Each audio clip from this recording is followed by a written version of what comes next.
Pham Still, and she agreed to share her stories about growing up Asian in the US, from the struggles to embracing her Asian American identity. She is an artist, so this is her Instagram page. It's danfamit.art. And her recent pieces are her expression of her identity and culture. Dan, do you want to give a little bit of an explanation on what inspired you to make these pieces?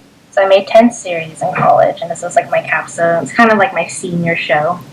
And so these were all watercolor pieces, and they're based off just kind of growing up Asian in like the Midwest and the Bible Belt, and like a very kind of, it's Oklahoma. Tulsa is definitely kind of more like woke. For Oklahoma, there was still, especially when I was growing up, a lot of lack of knowledge of diversity and and all that. So, like, my parents, I was born in Vietnam, and I moved here when I was 1 under, like, an immigration status of, like, refugees, which I think is cool. But we went to California, and then I moved to Tulsa when I was 6. And so that was definitely kind of a culture shock, just because in California we were in SoCal and Orange County, just, like, filled with Vietnamese people, and, like, I was around a lot of family and a lot of people that, like, looked like me. And then when I moved to Oklahoma, I became like the only Asian. I went to all schools in North Tulsa, so like Emerson and then Carver and then Booker T. They allowed me to have that sense of diversity to where it's like I understand a lot of like struggles that like a lot of Black people go through because I went through like historically Black schools. But at the same time, like just being Asian was kind of hard. And even though we have an Asian, like a Vietnamese community in Tulsa, they all went to like the east side of schools, or like Broken Arrow or Union and all that, and my parents just sent me like completely different direction. So growing up, the household, like my parents made it very Vietnamese. Like I can only speak Vietnamese to them because they were so afraid that I would lose my language and like wasn't able to communicate. But at the same time, it's like home is Vietnam, and then it's like I go to school and it's just fully Americans and like American lifestyle, and they didn't really like hang out with other Vietnamese families, so I'm kind of like, okay, my mom, my dad, my brother, only Asian people I know and that I can reference.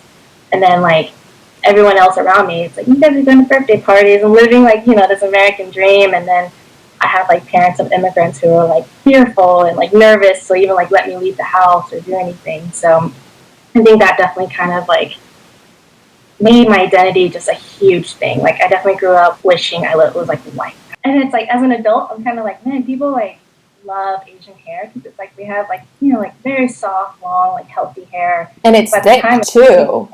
Yeah. And I hated it as a child, which is so backwards because it was like, I wanted braids. I wanted my hair to be tied up. And like I was teased for being Asian, like the whole like pulling your eyes further apart, saying like the ching chong stuff. Definitely when I moved to Tulsa. So like from 6 years and up, I was like a lot of that. And it's like, granted, again, like as an adult now, I'm like, those kids, I don't like hold any resentment because everyone was just kids, and it's like you're just referencing what's around you. And so it's like for them seeing me, I'm sure it's just like, whoa, like we've never experienced an Asian person. And so I always got asked like, are you Chinese or Japanese? And I'm like, I'm Vietnamese. And they'd be like, where's Vietnam? You guys had a war with us. And so like stuff like that was just kind of like definitely a hit to like kind of not like wanting to break away from my Asian identity. So like I fought my parents a lot. Like I wanted to be like American, and I was so embarrassed to even bring food from like like tofu. I was so afraid of bringing something like that because people were kind of like, what's tofu? Did your parents pack your lunch or like snacks for you? They used to, but I think they are aware. It's really sad because like my dad, it's like mechanical design or something like that, and even at his like companies that he's worked at, he's nervous bringing anything that would smell. Like like the fragrant Asian foods and stuff. So all he brings are like peanut butter sandwiches. Just because like you're Asian and people would ostracize what you eat. It's just like it's so deep. Especially like even for me today, like I'm really like self-conscious about bringing certain foods to work. And then like my husband, who's white, can bring like the mom like the fish sauce vinaigrette. Yeah. Like he'll work and like eat it without any shame, and I'm like, whoa.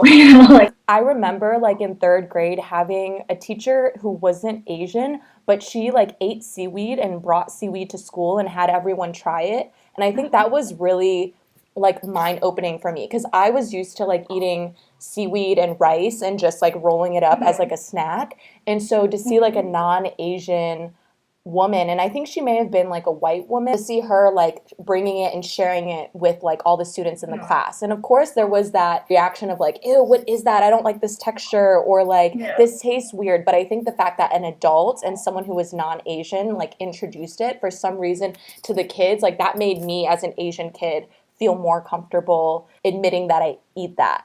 I think that's so huge. Like, I remember in elementary, we had like a project where you choose like a certain food and then you bring food. So I chose like soybean, and the mom brought tofu up. And like, I remember kids were spitting it out in the sink or in the trash because they weren't used to it. And they're like, this is gross. And like, even the teacher was like, she ate it, but you could tell she was like, oh, this is weird. Or like, so stuff like that, I think added so much shame for being Asian, and just kind of like made me want to like assimilate as much as possible. I would make jokes that like are negative towards myself, but just to help like people feel comfortable, if that makes sense. Yeah, like the self-deprecating jokes. A lot of that, and like even friends. I had a girl, I remember in elementary, was like, "You look like a Siamese cat because your face is so flat," and I was like, "Oh, thanks." That was like big on just like identity struggles, and then like middle school and high school was kind of similar experiences. And then it wasn't until college that I started to kind of really want to like get back in touch into my Vietnamese culture and just find that pride. And then so I think that series was kind of like my coming out story, you know? Yeah. Coming out of the closet for like something else. It's like, I'm Vietnamese, I'm proud, you know? And so I wanted to find a way to just like, you know, like I recognize like I'm Vietnamese. You know, like I've got this culture that like even I'm still learning about, and but at the same time I'm an American because it's like I grew up here and like I've experienced a lot of American things. I was just figuring out like what ties two cultures together best, and it's food. Food brings people together, and that's why people love watching the food travel channels and stuff because it's so approachable. Like I did choose like really iconic foods, like for that one piece that was the banh mi. Mm-hmm. So, banh mi is like it's Vietnamese, and people know that's very Vietnamese food, but at the same time it's brought so many cultures because I'm like, that bread itself, like it's French, like, yeah. French, yeah, like the French occupation, and then like, you know, I think about Vietnamese, and we still use a lot of like French words to kind of describe stuff. Like liver, we say pate, and like there's a few other phrases that we'll use that just kind of like you could see all these other like cultures that came to Vietnam. Yeah, like the remnants of like colonialism, or just like the cultural influence on the language and the food. Usually that's the entry point for people, is like trying a different food. And then from there, it's like, oh, they learn about the culture because they like really love the food. I think that was the approach. So it's like the series, I called it Asian American Identity Cookbook.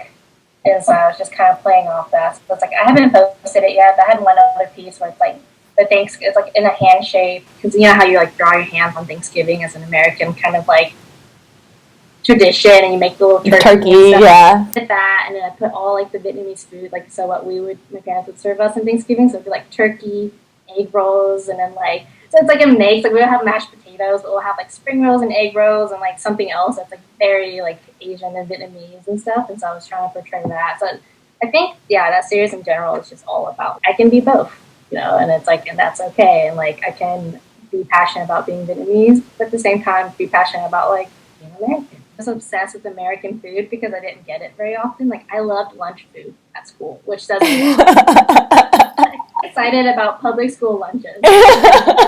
Just because I never got to eat that at home because they would always just cook, and like, but now as an adult I like, I'm glad they cooked a lot. Or like people would rub my belly before a test, like a lucky Buddha. Oh my gosh. And then I played along with it, you know, because what do? You can't just confront people.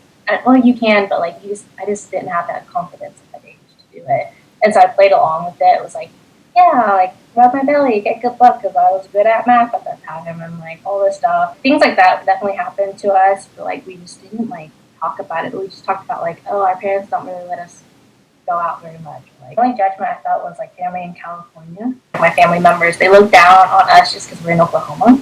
Because it's like, they're like, why don't you come out to California? Or like, why don't you, you know, my parents are like, well, because we can afford like a much larger home here and live so much more comfortably and stuff. So like to them, they just don't like have no idea how we could exist without an Asian community. I went to school for art, and I really like like my senior year, I dropped out of all my like IB AP classes and like stuff like that. I was just like, screw it, I'm going to be an art girl. And I think you bring up a good point about how like within the Asian American community, there's like judgment. Growing up, there was always like you were either on one end of the spectrum being fobs, like fresh off the boat, and I guess now it's like fresh off the plane, or you were on the other end of the spectrum of like, being called a banana or just like whitewashed. I remember like always trying to navigate my identity within that kind of spectrum of like, you don't want to be too one-sided. It's how I walk into like Vietnamese restaurants or like nail places, and they never assume I'm Vietnamese or like that I could speak.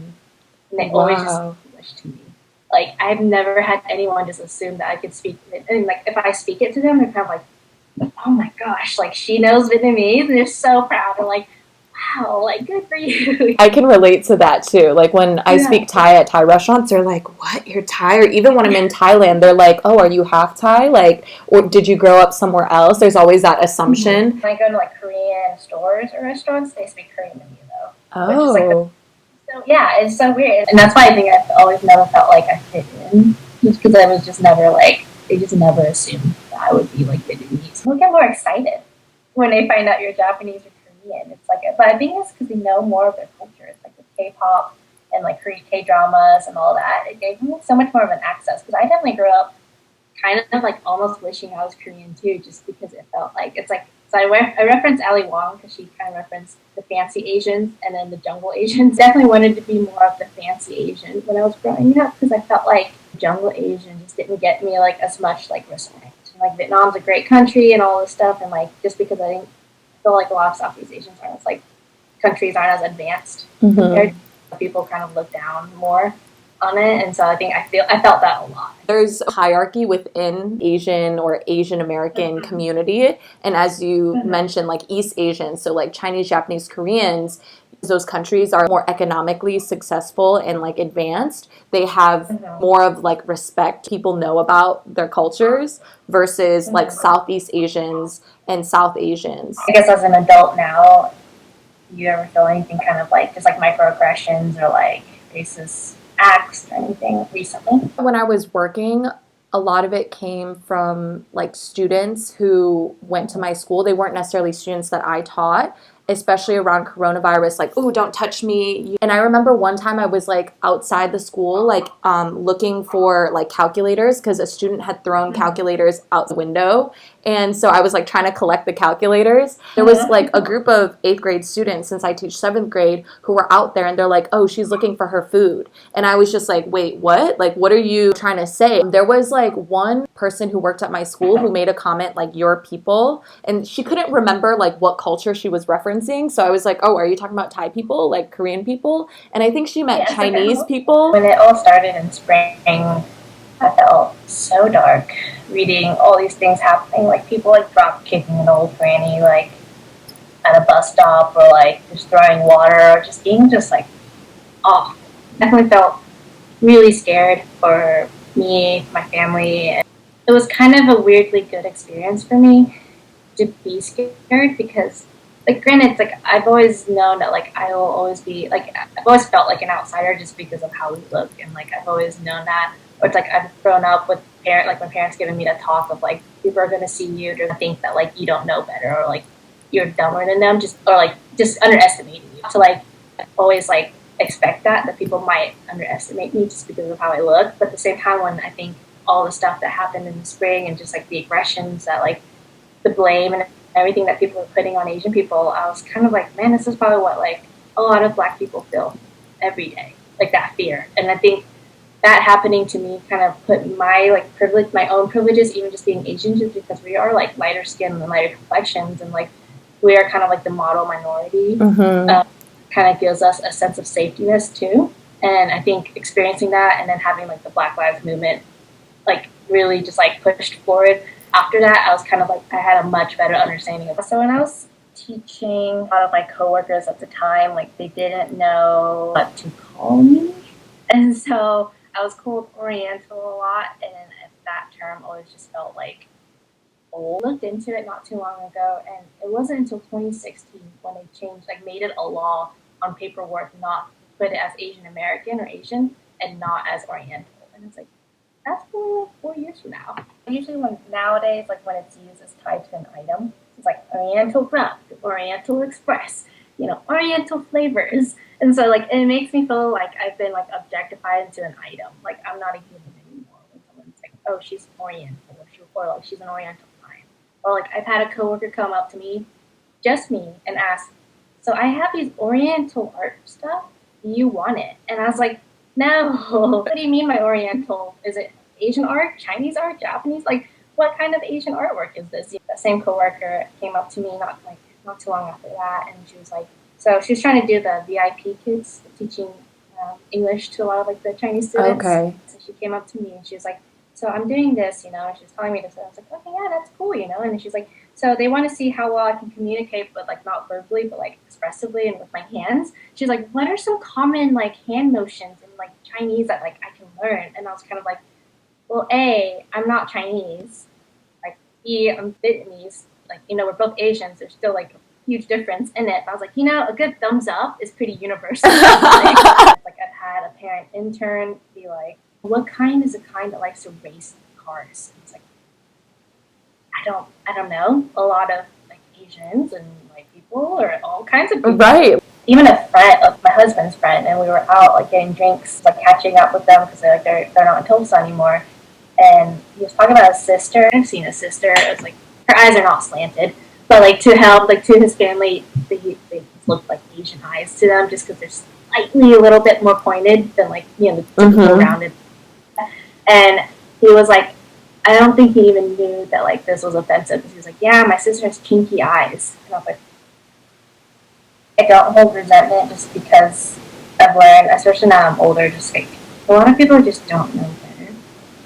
And then sometimes I know it is my duty to teach, but sometimes I'm tired. Like you're so tired. Yes.